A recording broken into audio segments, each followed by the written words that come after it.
Hello, this is Alex from phpacademy.org, and this is a PHP video tutorial for the New Boston.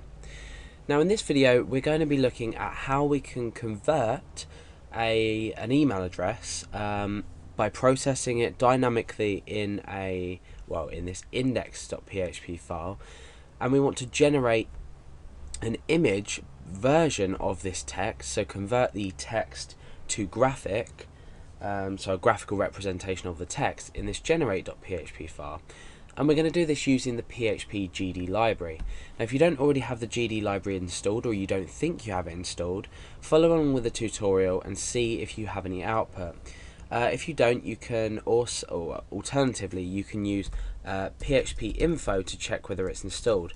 Now if it's not installed, I do recommend you use a package such as XAMPP anyway. This will already include the GD library in your PHP installation. Otherwise, head over to Google for it, and you'll be able to download it. Okay, so we need to go through a variety of stages in order to complete this. The first thing we need to do is we need to change the header information of the page. What's going to happen is when we visit this generate.php page in our browser is then going to interpret this as an image as a whole. So what we're not going to be able to do is write our code here to produce the image and then say have HTML data outside of this. So let me just talk a bit about why you might need to do this as well. So email addresses stored in plain text format on a web page could be insecure, because you could be looking at bots, robots that will be going through web pages looking for email addresses themselves. Now this isn't a 100% secure method, obviously, because what we're doing is wherever we are displaying text data, whether it be in plain text or in image format, we're still having the risk of bots being able to read our image data as well and process this graphical image data and convert it back to text. So this is just a way that you can add something to your website that gives a certain level of peace of mind to your users. So the first thing I mentioned that we need to do, remember we're working in this generate.php file, and we're going to display the image from index.php. Our users are never going to visit generate.php on its own. We're going to be doing everything from index in the index page. So the first thing we need to do is change the header, and we do this with the PHP header function. So you may have seen things like header location, etc., but what you can do is change the content type from this function. So we can just type in here, content type, and then we can choose a content type. So if you've looked at file types before and you know what's returned from file types, you know that for a JPEG file, which is the format we're going to be creating our image in, is image and then /JPEG. So what this has done now is it's changed the data type of our page. Let's just open our browser. We're already on generate.php. We're going to refresh. Okay, so nothing's come up as of such to let us know that this data type has been successful. But what happens if we come down here and type some text down here? So now let's refresh our page, and you can see that we're not getting the text output up, even though we're just specifying HTML content outside our tags.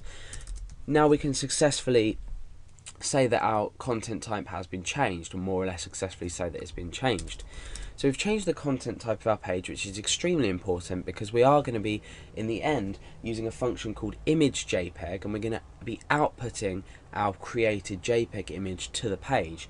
So this stage here in the header is very important.